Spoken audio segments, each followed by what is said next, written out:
বন্ধু আমি সুতপা প্রত্যেক দিনকার মতো আজকেও চলে এসেছি আদ্যাপীঠ ভোগ ঘরে। তা আপনাদেরকে কালকে আমি বলেছি যে এখান থেকে মাকে আপনাদেরকে দর্শন করাবো, আর এখানে ভোগ তো দেওয়াই আছে, আর মাকে দর্শন করুন আপনারা। তিথির একটি তিথি জন্মাষ্টমীতে খোলা আছে মায়ের মন্দির। মাকে এখানে কিন্তু মানে কাপড় পরানো হচ্ছে বারবার করে, যারা যা ভক্তরা দিয়েছেন সেগুলোই পরানো হচ্ছে। আর এখানে কিন্তু দেখুন আবার ভোগ দর্শন করে নিন। এই যে এখানে ভোগ দেওয়া হয়, এই যে ঠাকুর রামকৃষ্ণদেবের ভোগ। এই যে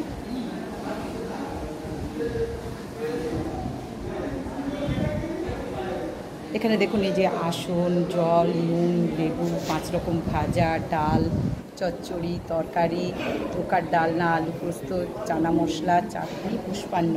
এই যে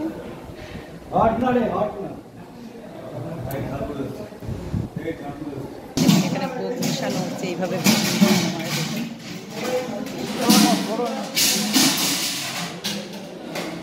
এই যে এইভাবে ভোগ মেশানো।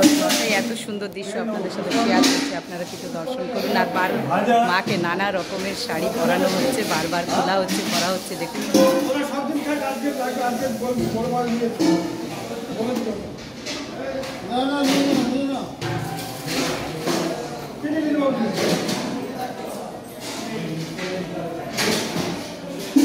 বিভিন্ন শাড়ি মাকে পরানো হচ্ছে, আপনারা দিয়েছেন।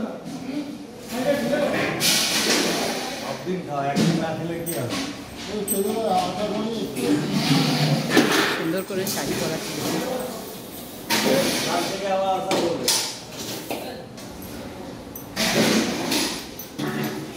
এটা কিন্তু মায়ের ভোগঘর থেকে করছি এই ভিডিওটি।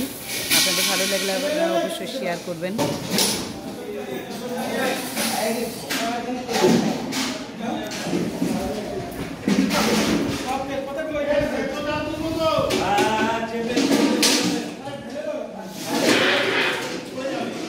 তাই চলুন এবার নিচে যাই, সামনে থেকে আপনাদেরকে আজকে দর্শন করাই।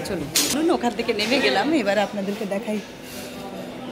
আজকে কিন্তু আবার আনন্দ ভাইয়েরও জন্মদিন, যিনি অন্নদা ঠাকুরের সঙ্গে ছিলেন। আনন্দ ভাই কুটিয়া বাড়িতে থাকেন, সেটাও আপনাদেরকে আজকে আমি দেখাবো, দর্শন করাবো। চলুন এই যে চলুন, এবার আমি আজকে আপনাদেরকে মন্দিরে নিয়ে যাচ্ছি উপরে। আজকে তো সরাসরি মন্দির দর্শন করাবো।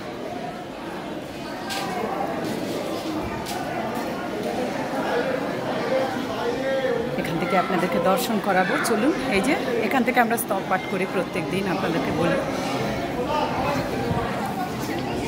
যাবজ্জননীকে দর্শন করুন।